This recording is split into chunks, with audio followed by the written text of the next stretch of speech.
Hi Mark, I'm Sherry Feng Yishen. My student number is 17.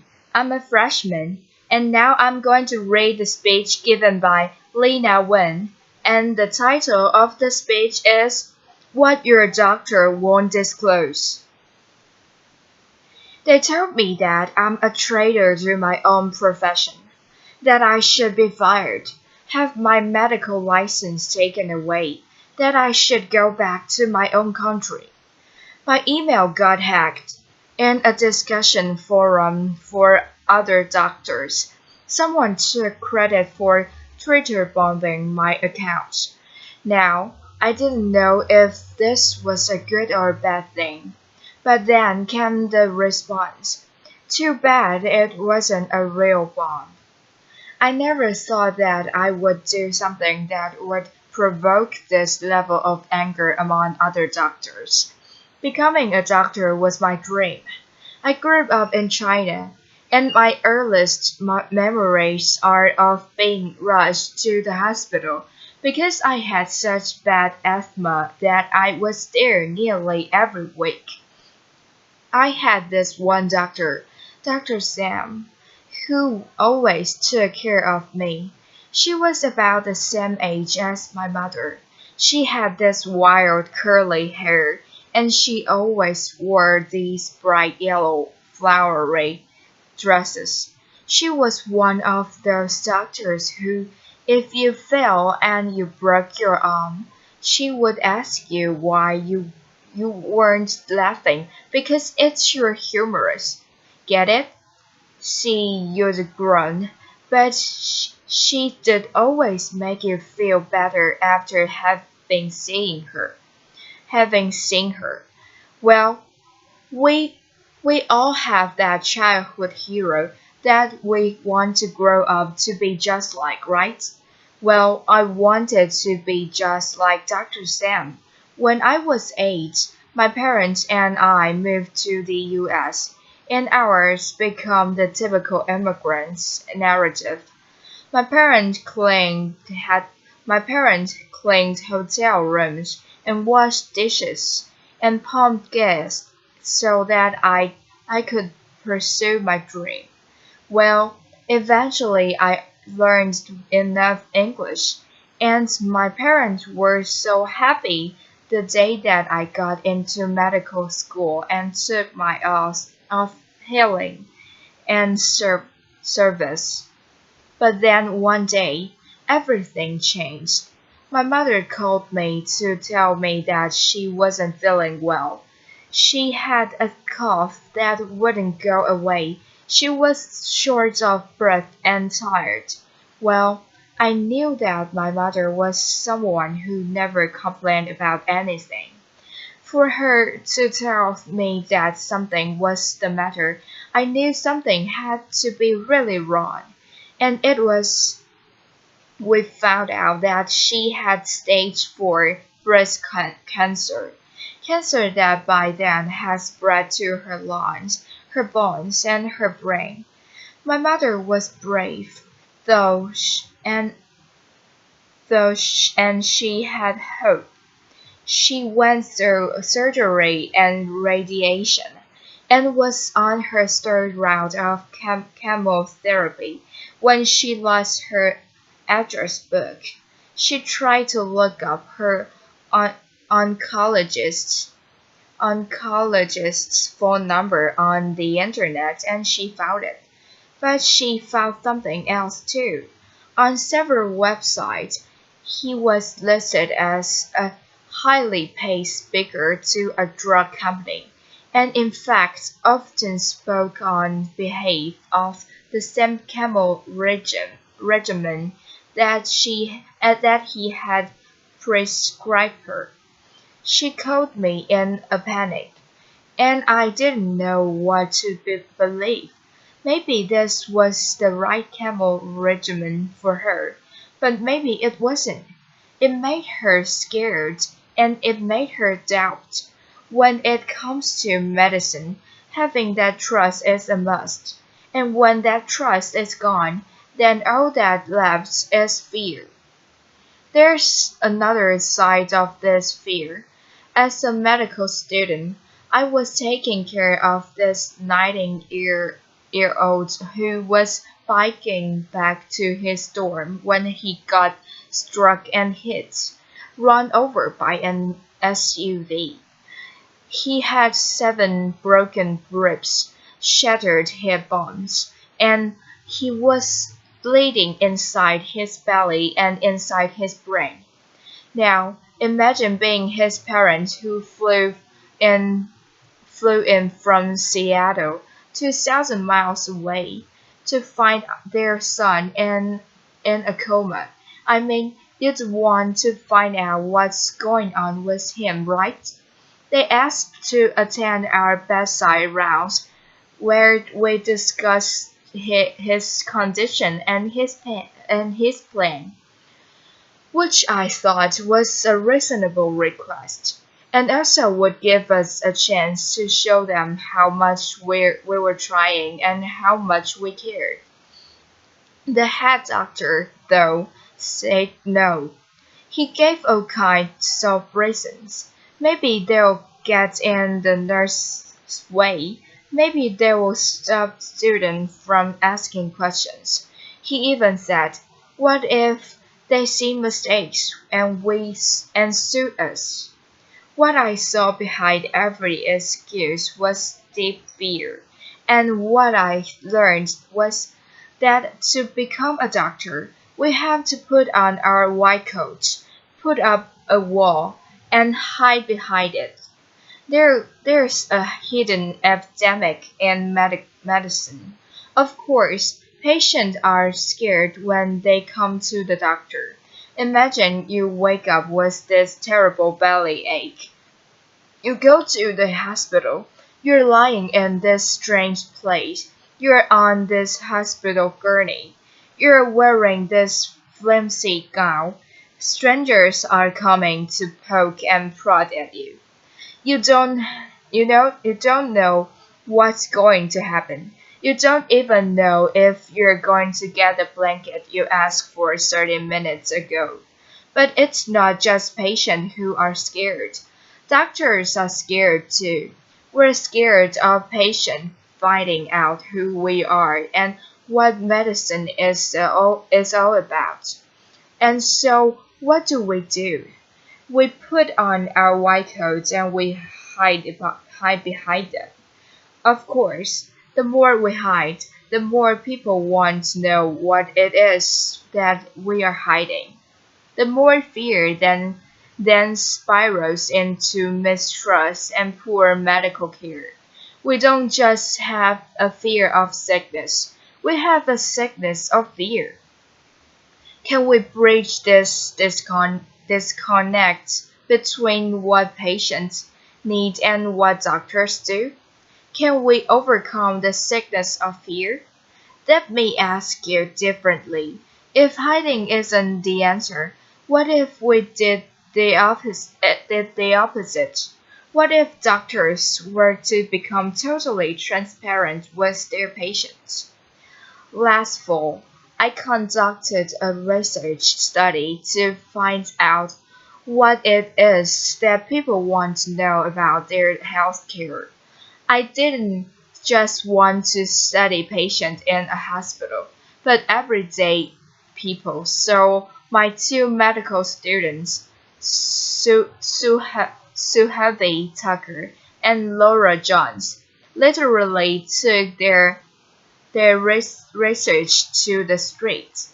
They went to banks, coffee shops, senior centers, Chinese restaurants, and train stations. What did they found? What did they find? Well, when we ask people, what do you want to know about your healthcare? People responded with what they want to know about their doctors. Because people understand healthcare to be the individual interaction between them and their doctors. When we ask, what do you want to know about your doctors? People gave 3 different answers. Some want to know that their doctors is competent and certified to practice medicine. So some want to be sure that their doctor is unbiased and is making decisions based on evidence and science, not on who pays them.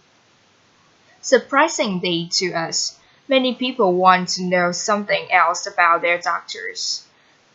Jonathan, a 28-year-old law student, says he wants to find someone who is comfortable with LGBTQ patients and specialized in LGBT health. Serena, a 32-year-old accountant, says that it's important to her for her doctor to share her values when it comes to reproductive choice and women's rights.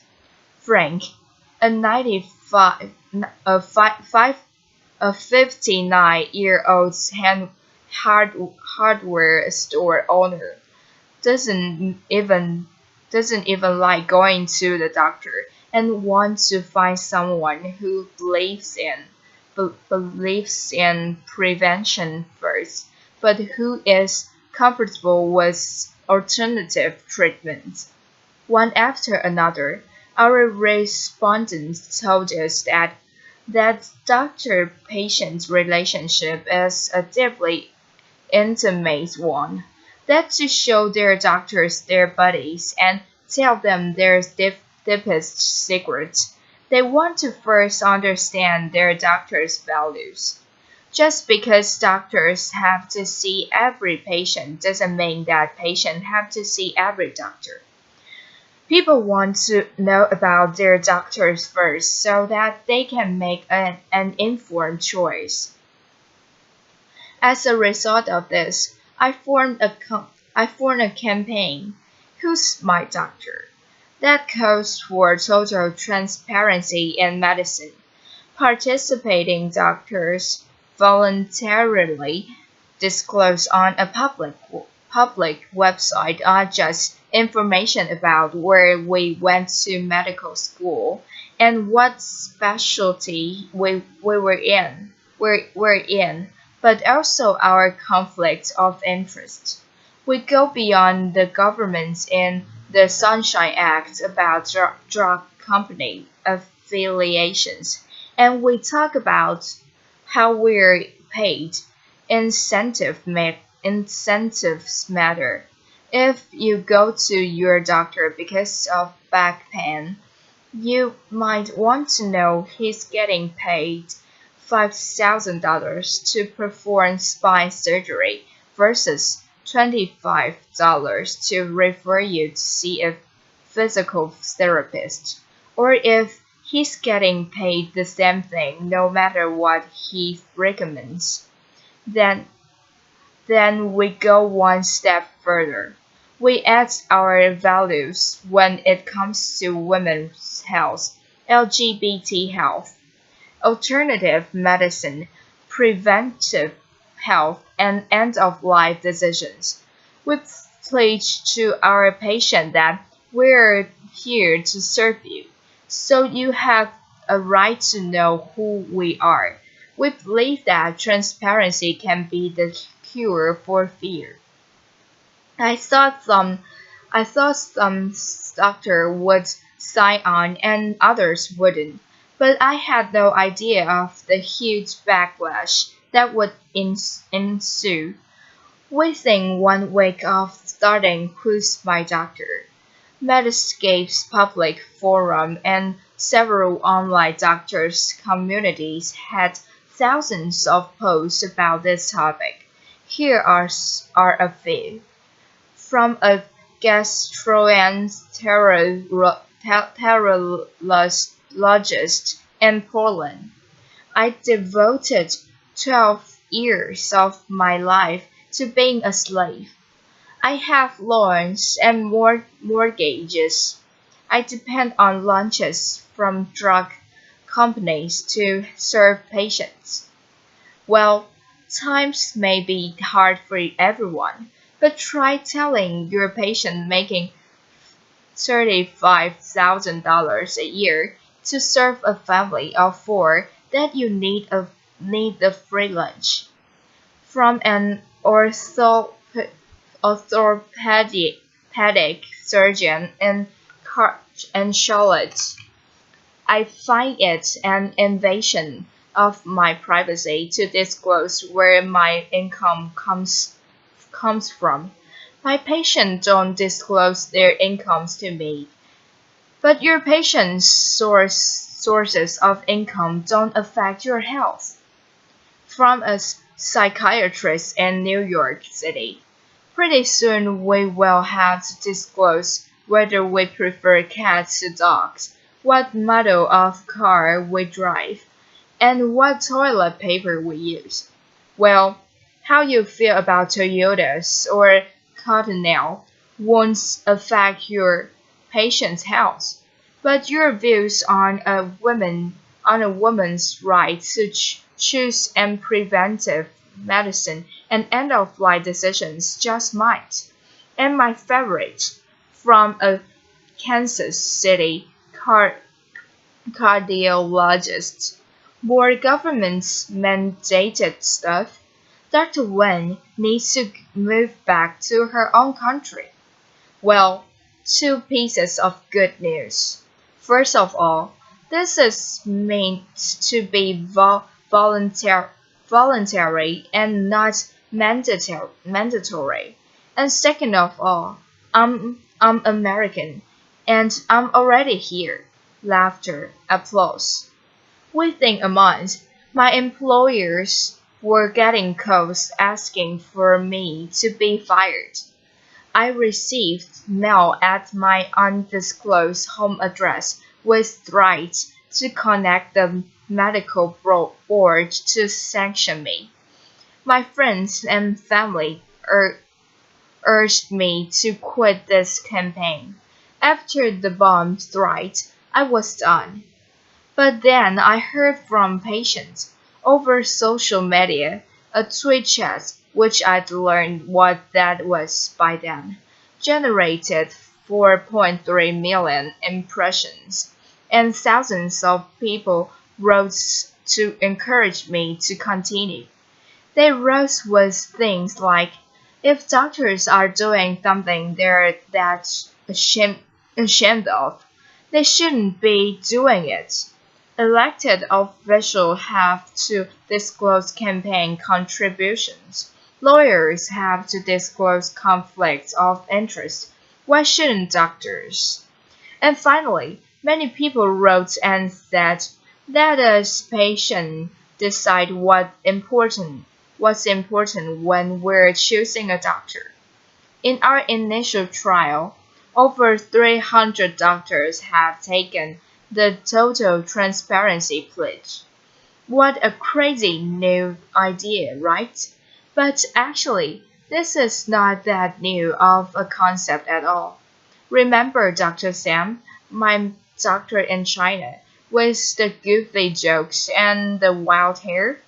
Well, she was my doctor, but she was also our neighbor who lived in the building across the street. I went to the same school as her daughter. My parents and I trusted her because we knew who she was and what she stood for, and she had no need to hide from us. Just one generation ago, this was the norm in the US as well. You knew that your family doctor was the father of two teenage boys, that he quit smoking a few years ago, that he says he's a regular churchgoer, but you see him twice a year, once at Easter and once when his mother-in-law comes to town. You knew what he was about, and he had no need to hide from you. But the sickness of fear has taken over. The patient suffered the consequences. I know this firsthand. My mother fought her cancer for 8 years. She was a planner, and she thought a lot about how she wanted to live and how she wanted to die. Not only did she sign advance directives, she wrote a 12-page document about how she had suffered enough, how it was time for her to go. One day, when I was a resident phy- physician, I got a call to say that she was in the intensive care unit. By the time I got there, she was about to be intubated and put on a breathing machine. But this is not what she wants, I said. And we have document. The the ICU doctor looked at me in the eye, pointed at my then 16-year-old sister, and said, "Do you remember when you were that age? How would you have liked to grow up without your mother?" Her oncologist was there too, and said, "This is your mother. Can you really face yourself for the rest of your life if you don't do anything for her?" I knew I knew my mother so well. I understood what her directives meant so well. But I was a physician.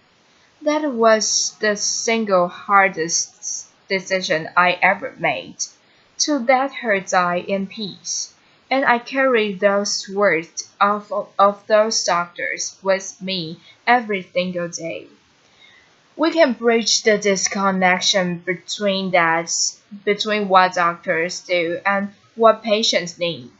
We can get there because we've been there before, and we know that transparency gets us to that trust. Research has shown us that openness also helps doctors, that having open medical records, being willing to talk about medical errors, will increase patient trust, improve health outcomes, and reduce malpractice. That openness, that trust, is only going to be more important as we move from the infectious to the behavioral model of disease. Bacteria may not care so much about trust and intimacy, but for people to tackle the hard lifestyle choices, to address issues like smoking cessation, blood pressure management, and diabetes control, well, that requires us to establish trust. Here's what other transparent doctors have said. Brandon Combs, an internist in Denver. "This has brought me closer to my patient. The type of relationship I've developed. That's why I entered medicine." Aaron Stubble, an internist in Denver. "I tell my patients that I'm totally open with them. I don't hide anything from them. This is me. Now tell me about you. We're in this together." May Nguyen, a family physician in Houston. "My colleagues are astounded by what I'm doing. They they ask me how I could be so brave. I said, I'm not being brave. It's my job." I leave you today with a final thought. Being totally transparent is scary. You feel naked, exposed, and vulnerable. But that vulnerability, that humility, it can be an extraordinary benefit to the practice of medicine. When doctors are willing to step off our pedestals, take off our white coats, and show our patients who we are and what medicine is all about, that's when we begin to overcome the sickness of fear. That's when we establish trust. That's when we change the paradigm of medicine from one of secrecy and hiding to one that is fully open and engaged for our patients. Thank you. Applause.